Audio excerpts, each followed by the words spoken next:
Oh, what is going on? What is going on? What is going on? Hope everyone is having a beautiful Thursday morning. Stay cool out there because it's going to be reaching those high degrees. That's right. Ain't no problem for me, though. You know, me being from the desert. But yeah, it's going to be hot out there. So make sure you guys stay cool.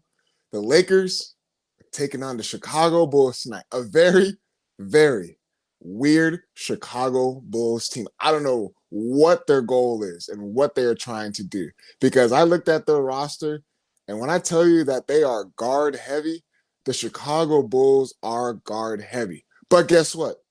That means Lakers just got to take care of business tonight because they are in the middle of the pack, meaning the Houston Rockets, they lost last night to the Denver Nuggets, and the Denver Nuggets, they literally whooped their butts last night in Denver. So you look at the standings in the Western Conference, the Lakers are right there in that middle of the pack. We're going to discuss that on the second half of the episode. Of course, we got the preview, a little preview. There's no need to get too deep in the wounds as far as the game tonight. And then the story and the narrative still continues in regards to what are the Lakers going to do with their trio of LeBron, Luka, and Austin Reeves. Should JJ Redick keep on rolling the dice with the duo of Luka and AR? Should LeBron try to come off the bench, or should they try to keep on staggering their minutes? We got all of that, and you already know what your boy has to do. I have to talk about the beautiful Pachanga Resort Casino, and you can play a perfect combination at Pachanga Resort Casino, the official Native American resort and casino, the Los Angeles Lakers. Skip the traffic. Head on over to Pachanga Resort Casino just off the I-15 in Temecula. Visit pachanga.com or call 888-PACHANGA for reservations and for more information. Just real quick, just hear me out real quick on the Chicago Bulls team because, once again, I don't know what the hell they are doing. So their main guy is Matas Buzelis. He is really, really good, younger at age 21. He can do a lot of good things with the ball in his hands. He is really, really active. But as I look at the rest of their roster, and mind you, the Chicago Bulls offloaded a couple of their guys.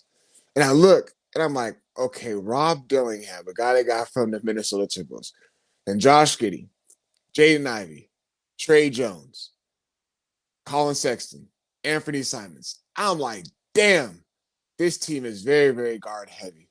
And for the Lakers tonight and what they are going to be doing, this is not a really good three-point shooting team. So I expect the Lakers to get into a 2-3 zone or a matchup zone like they have been doing in these past couple of games.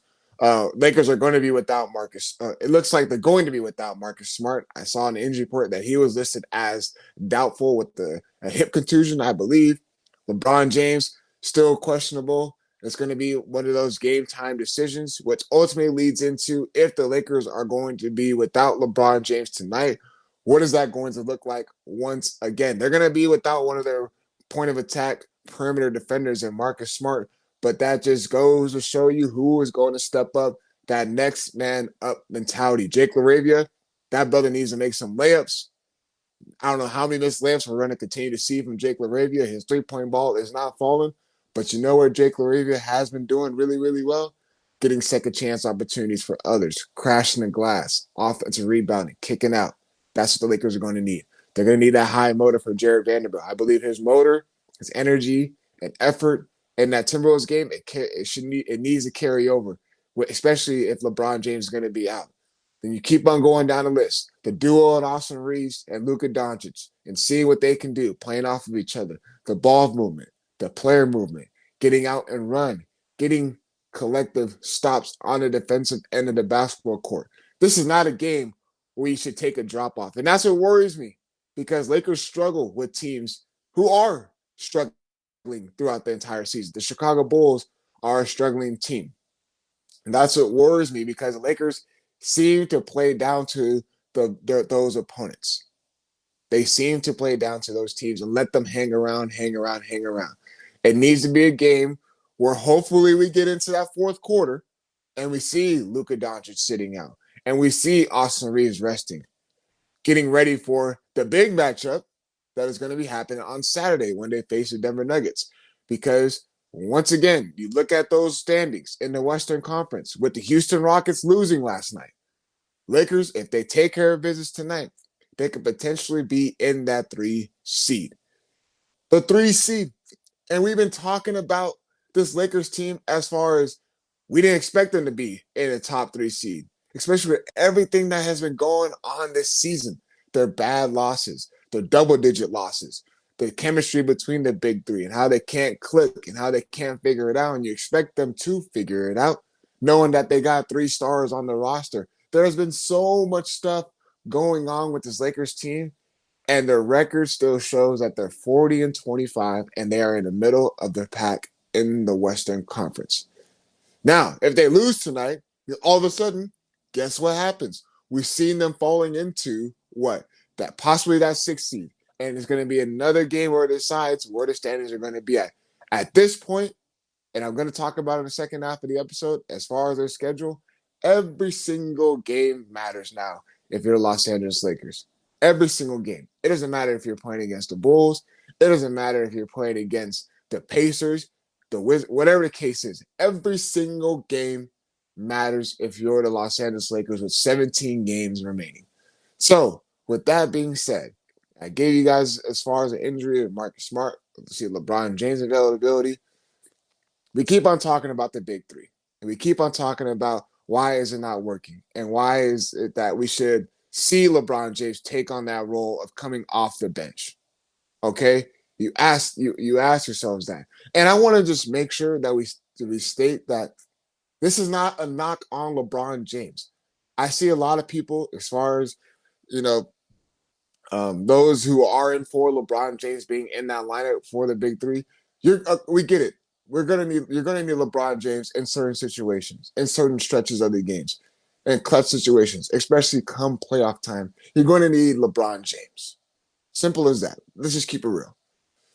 But let's not be oblivious as far as to how well the Lakers have been playing with him off the court in this little sample size that we have been getting. Remember, we bring up that record. Luka Doncic, Austin Reeves are 10-2. 10-2 without LeBron James. Now, half of those wins, are they against lesser opponents? Possibly so. But out of those others, beating the Knicks, beating the Timberwolves in a convincing fashion, you can make the argument the Knicks didn't shoot the ball well. You can't use that same argument 2 games in a row. The Minnesota Timberwolves did not shoot the ball well, but that was a testament to what the Lakers were doing defensively, contesting jump shots, getting a hand in the face, boxing out, rebounding, then doing the same thing on the other end. Remember, they started off slow in that game against Timberwolves, 45 points for both teams going into halftime. And the Lakers outscored the Timberwolves that entire second half. So we can't use that same excuse. So which leads me into this, talking about that Timberwolves game and going in from that.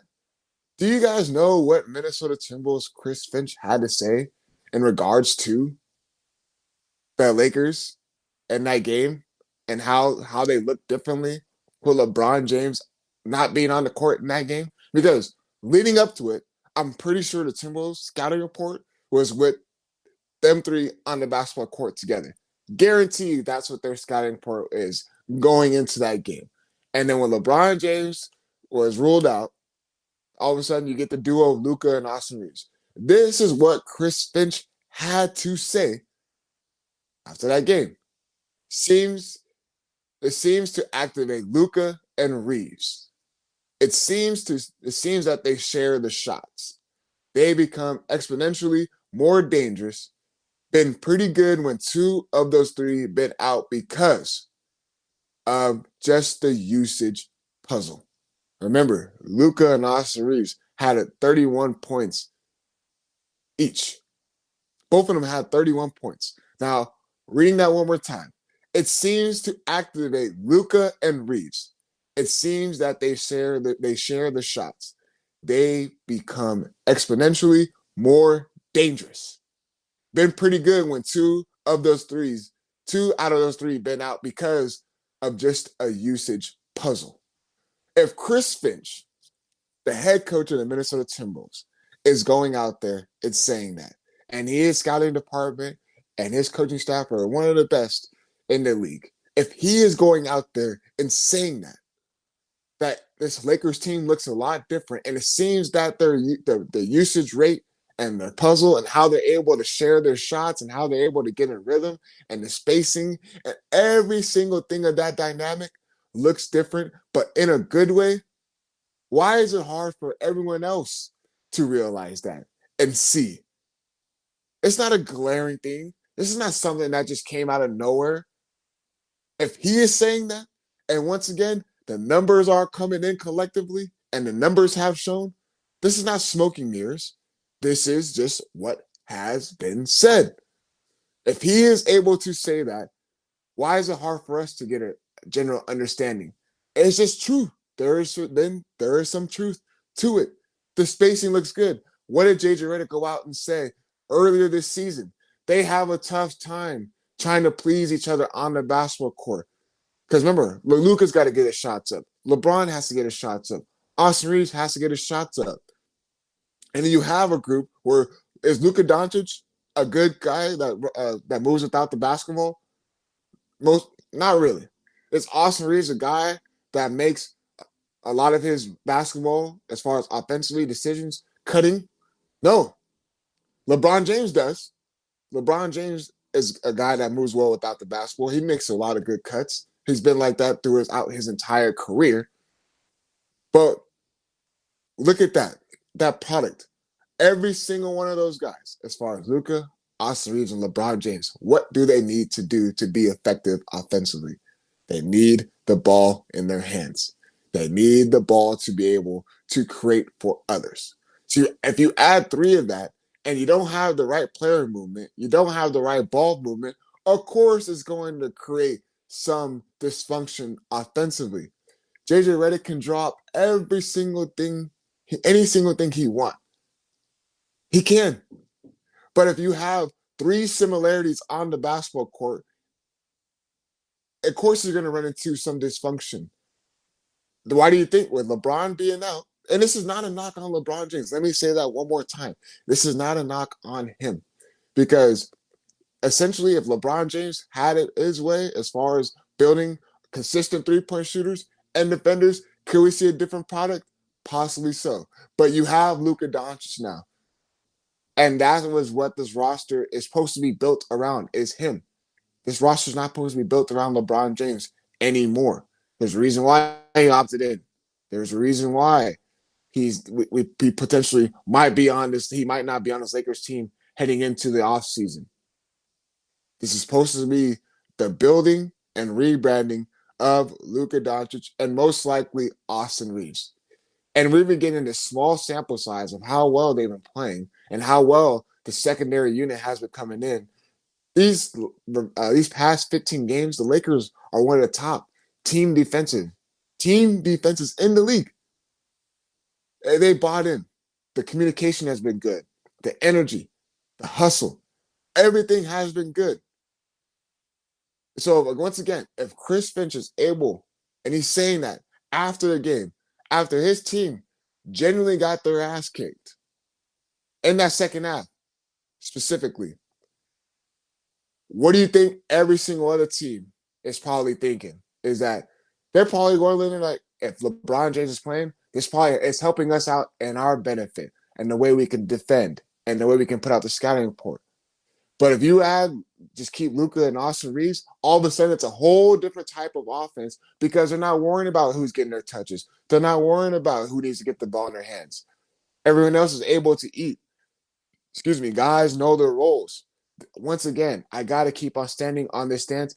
This is not a knock on LeBron James. It just doesn't work when the three of them are on the basketball court together. Now, you can make that case of staggering their minutes. You can make that case of putting LeBron James with the second unit. And in that second unit, you better have Luke Kennard, a spot-up shooter. You got to have Rui Hachimura alongside LeBron James, a guy who his numbers have been well as far as being a spot-up guy. Keep Jackson Age. You need energy and hustle. Guy that can run with LeBron James. You add in probably Jake LaRavia, a defender, a guy who gets you second chance opportunities. If you keep him with that secondary unit, we might see something different. We might see some product. But for some reason, because you add three of the similarities and what they like to do offensively, and they run into ball watching, stand around and watch a guy go one on one, try to get a mismatch, and we fall in love with a step back three that's contested. That's not good product. That is not good basketball, and that is not good offense. But we see Luka Doncic and Austin Reeves. When Luka Doncic gets double teamed, he kicks out to Austin Reeves. He's able to get to the basket. He's able to get crafty. Same thing. Austin Reeves, the defense collapses. You're able to see Luka Doncic get a little wiggle room. If DeAndre Ayton's actually rolling hard to the basket like he did in that first half against the Minnesota Timberwolves, you got something different. If Luke Kennard is actually going to shoot the ball, that's what the Lakers got you for, you have something different. Once again, JJ Redick is seeing the numbers. I believe the Lakers coaching staff is seeing the numbers. Has a basketball product out there, has it looked fun? It has looked fun. This is not something that we're just going to discredit from LeBron James and his career. It's just, this is the season. This is a season that we are on. This is the part where it's just hard to keep them on the basketball court together because they also lack on the other end of the floor when all three of them are on the basketball court together. So, with that being said, let's take a little break. Let's get some refresh. Got the standings I want to keep on talking about. Also, the 17 games remaining for the Los Angeles Lakers. What is that going to look like? I'm going to do all that stuff. Of course, I'm going to read your guys' chat. Read your guys' comments in the YouTube chat. Before we do any of that, I have to let my partners at Pachanga give you guys a quick word. At Pachanga Resort Casino, you can rock and roll, sip and slide, twist and shout. Play your perfect combination at Pachanga Resort Casino, official Indian gaming sponsor of the Lakers. What is going on? Welcome back to Lakers Talk Daily. I see you guys in the YouTube chat, and I see what you guys have been saying. Dwight Mitchell says, off-season, we need to change it to Luka's team. This was all predictable.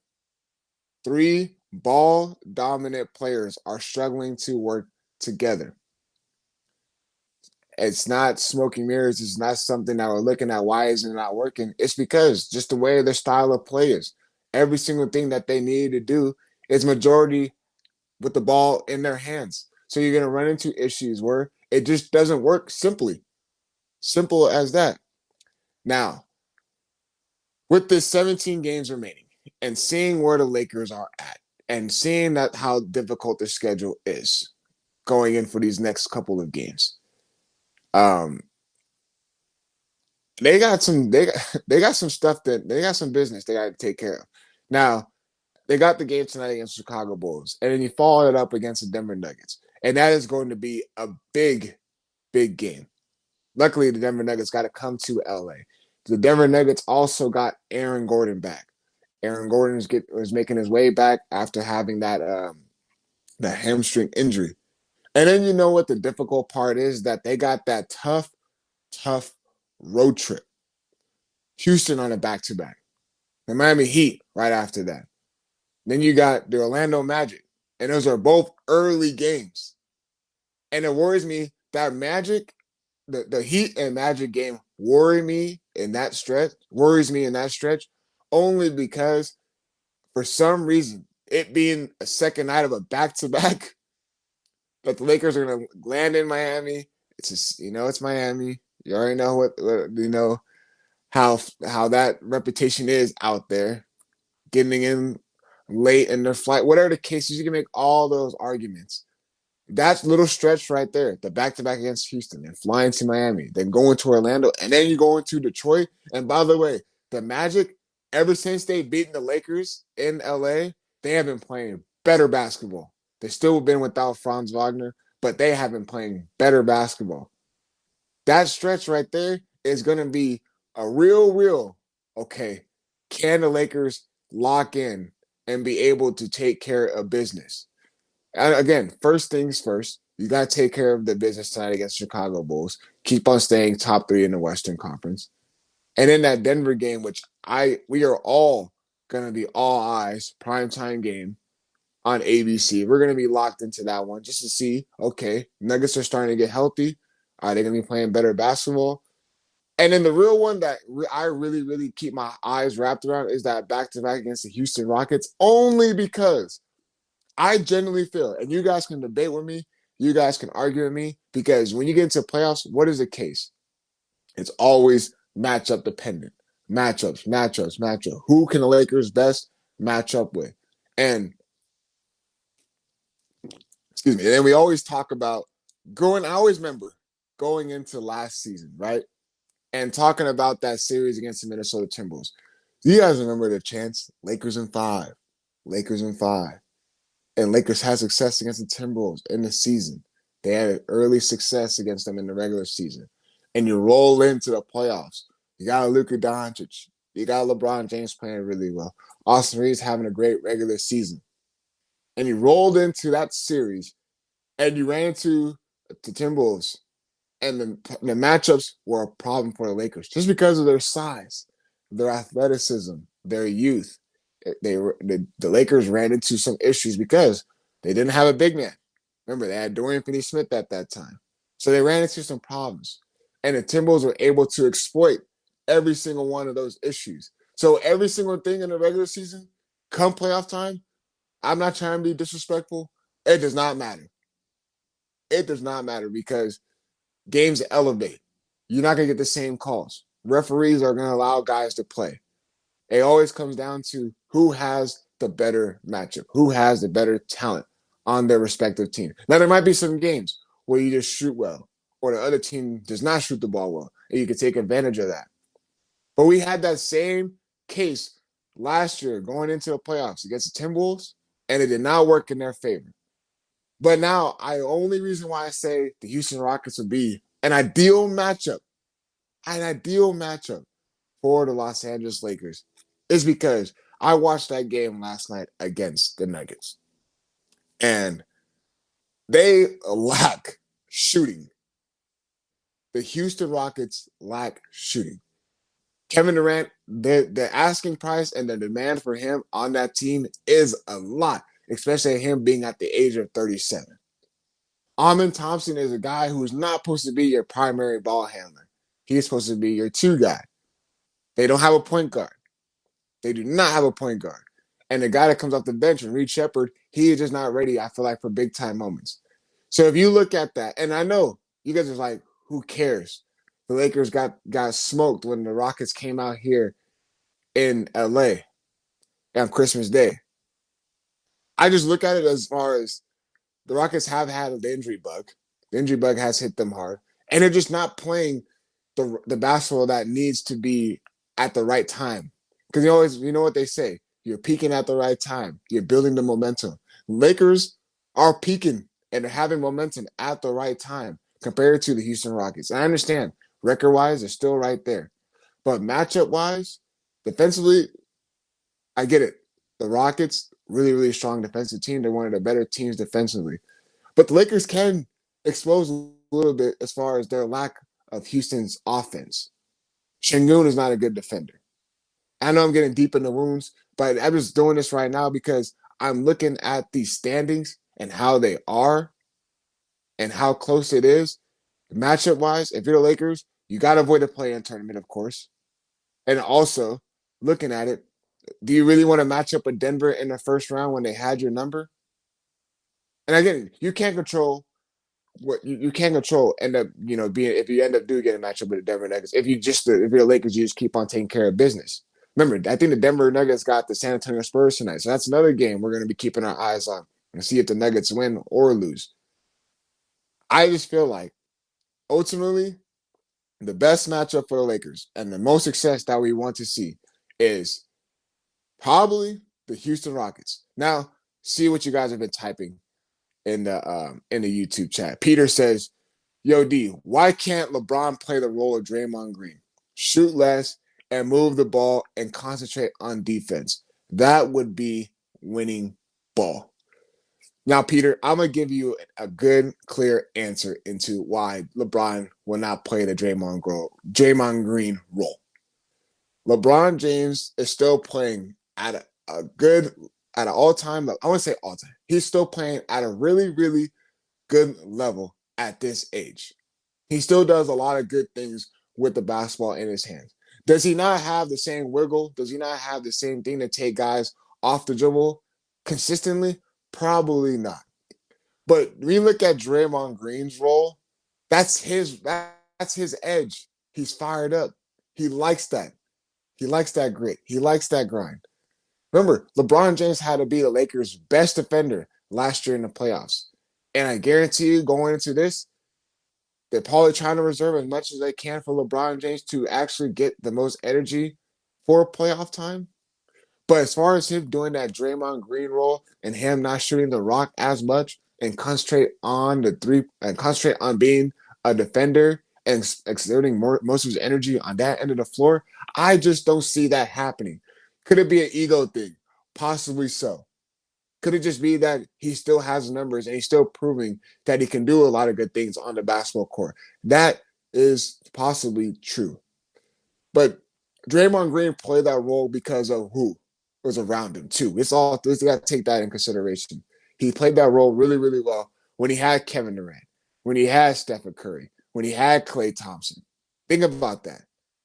Even after that, you had Jordan Poole was playing really well at that time.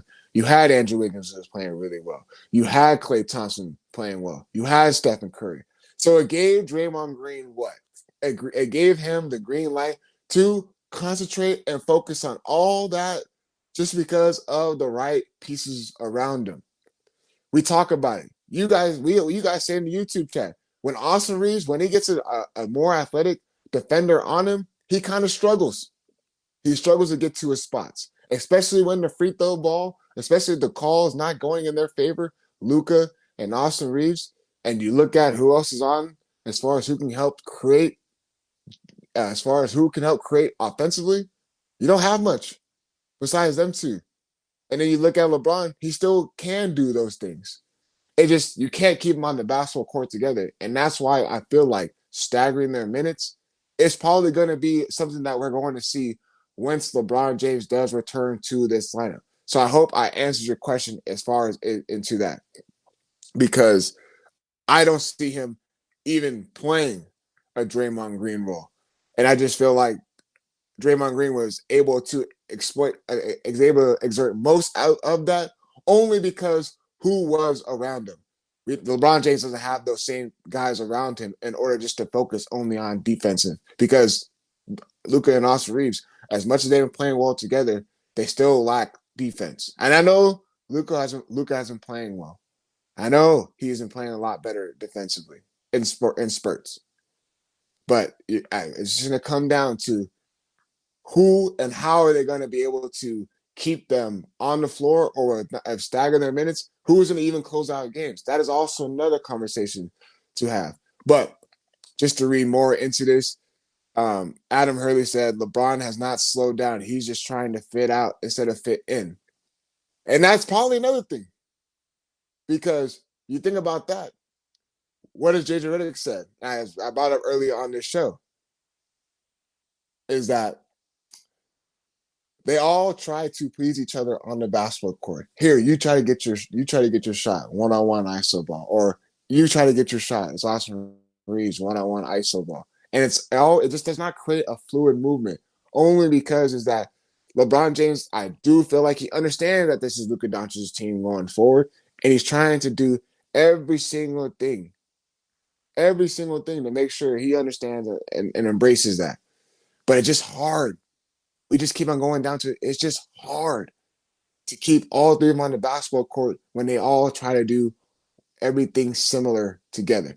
Now, to read one more thing, and I see you guys in the YouTube chat, and Peter, I know you're upset, man. I know you're upset. And this is the one thing I really want to end off of this. Jay said there are reports that the Lakers are going to offer Austin Reeves 5 years, $240 million. That is a lot of money. If that is true, what you are saying, Jay, I haven't seen any reports. I know it's all speculation. That is a lot of money to give Austin Reeves, especially if he doesn't improve or get better defensively. That's another decision that Lakers are going to have to make, and we're going to see what version of Austin Reeves the Lakers are going to get in the playoffs, because they cannot afford to get the version of last year's playoff Austin Reeves. But to end this show, Lakers are taking on the Chicago Bulls. Got to take care of business, and they got to get ahead and time to focus on the Denver Nuggets as well. Remember, this next week, that Lakers stretch is going to be difficult. This is going to be another thing we're going to be seeing as far as what version of the Lakers are they going to get on a night in and night out basis. But for you guys in the YouTube chat, thank you so much for tuning in. As always, Lakers are once again taking on Chicago Bulls. Take care of business. Let's see if we can rest Luka and Austin Reeves in that fourth quarter to get ready for the Denver Nuggets. I will be talking to you guys tomorrow to get ready to preview that big game on Saturday. As always, talk to you guys later. We out.